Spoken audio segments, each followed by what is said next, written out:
Good morning, everyone. Today is our colors day 2. So yesterday we talked about what colors we can see out of white light and why they are positioned certain places on a wheel. We did do a walking water experiment, which I will give you an updated picture. If you all get different results, let me know. So far, the green one is the only one to mix for me. Today, we are going to talk about a different side of colors and how humans see them, how bees see them, how dogs see them, and how they make us as humans feel. So a little bit about the psychology behind colors. And then, since we'll know a little bit more about the meaning behind colors, we are going to make friendship bracelets. Let's get started. So, what do you all think red makes us feel? So red gives us anger and danger, warmth, and passion. Red can increase our heart rate and raise our blood pressure. And it can be pretty overwhelming if used too much. Some of the more common things I think of when I think of red are fire trucks and cherries, and actually a lot of food products use red in their logos or their designs. It's actually been shown to make us feel more hungry. Orange is the next color on our list. Let's see what that makes us feel. Bright, fun, and playful. Orange is a little less overwhelming than red, so it's usually associated with emotions like fun, friendly, and playful. It commands our attention without being too overpowering. It's also a very high visibility color. As you can tell right now, my hat is super visible. That's why a lot of hunters use it. Next up, we've got yellow. Yellow is positive, good, and energetic. Yellow is really good for point of sale messaging and calls to action. So it gets our attention. We want to make positive changes. We feel very energetic to do good. Next on our color wheel is green. Let's find out what green has in store for us. Growth, a sense of new, and balance. Now green often has a balancing or harmonizing effect, stability, endurance, abundance, and renewal. It's kind of a harmonizing effect, and it often is used in relation to wealth. Blue is our next color. Blue gives us a sense of trust, calm, and peace. It's often used in banking because of that. Light blue can be relaxing, and dark blue can signify strength and reliability.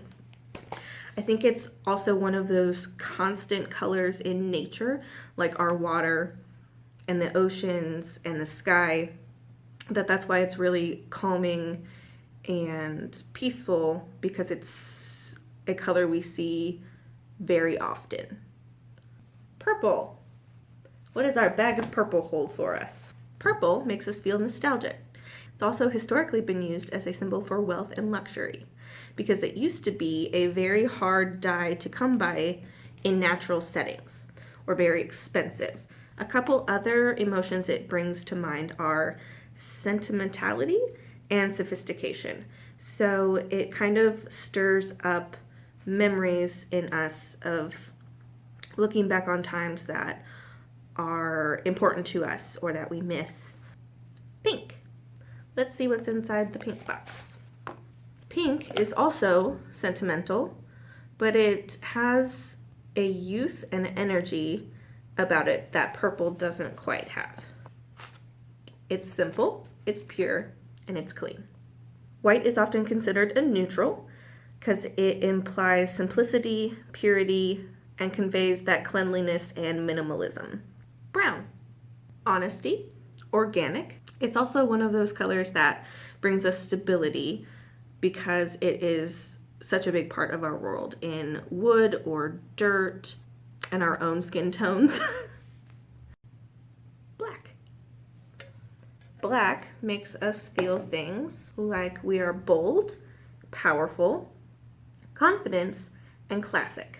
Sophistication is also one of those things we tend to associate with the color black.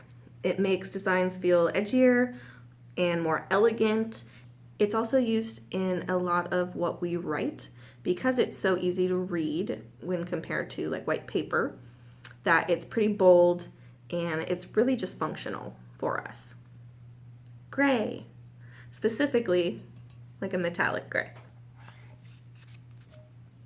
Neutral, moody, formal, and modern. So gray has quite the span of emotions that it can bring to us. So it can be neutral, can be moody, like on a gray day outside. We kind of feel a little bit sad because everything's a little bit more muted and everything seems less colorful. It can also feel conservative and formal. It's used in professional settings and modern designs.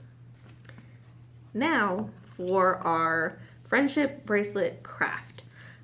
I am actually going to be using white, red, purple, blue, orange, yellow, and green.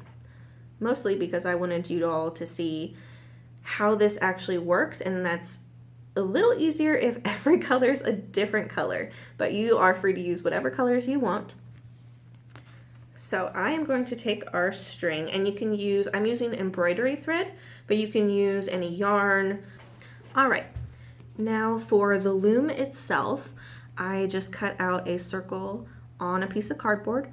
You can use the inside of a tape rule or the mouth of a cup.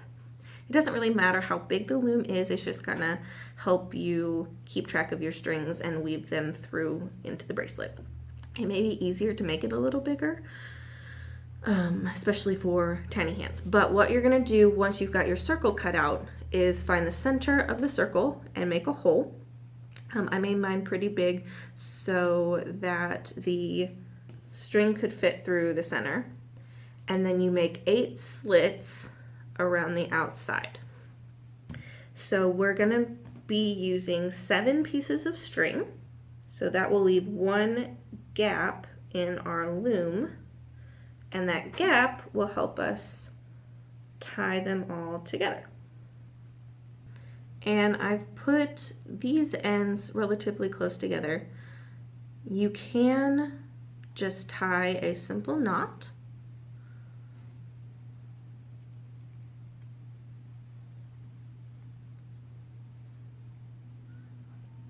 To start it off. Now, some people cut this off later. Some people I've seen that leave it. That's completely up to you, whether you want it to help you tie it on later at the end. I'm going to personally leave mine on.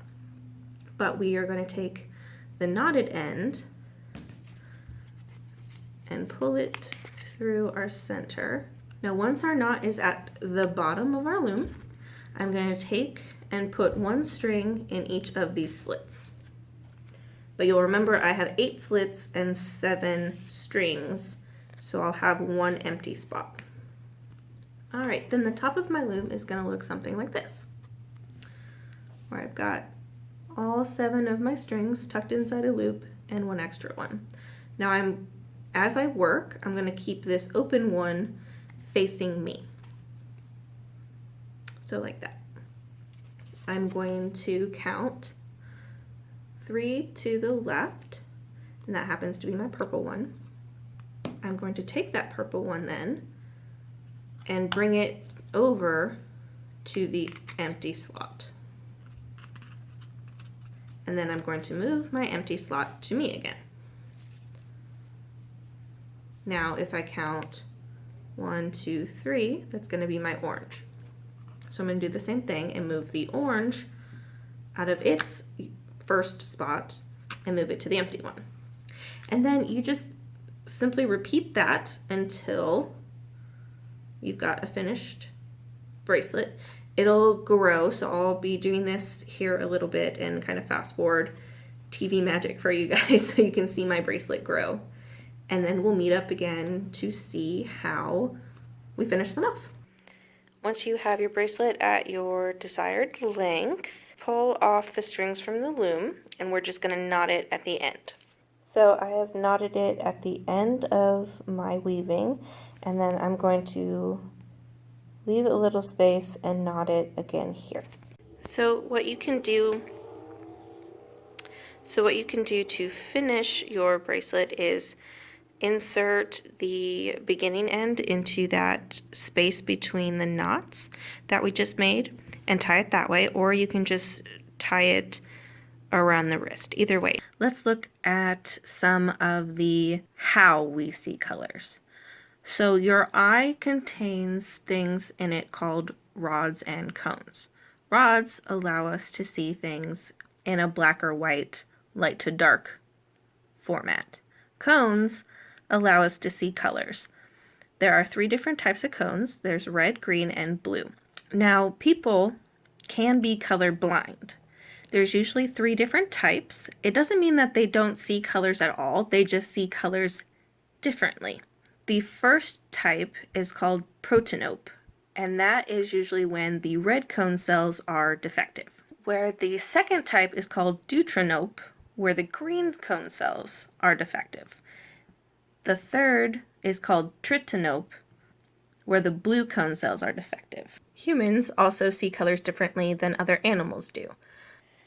Humans have a trichromatic vision, which means we see blue, green, and red with our cones.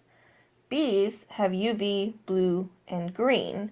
They're also trichromatic, but they don't have that red cone. They have a UV cone. And dogs are dichromats, meaning that they only see blue and yellow and a little bit of the UV. That wraps up our day 2 on colors. I hope you have learned something new, something interesting, and something maybe you didn't think about before when it came to looking at colors. I think it's something that a lot of us take for granted, but there's actually a lot of intricate details about how we see them, why we see them, and how they can affect the way we feel.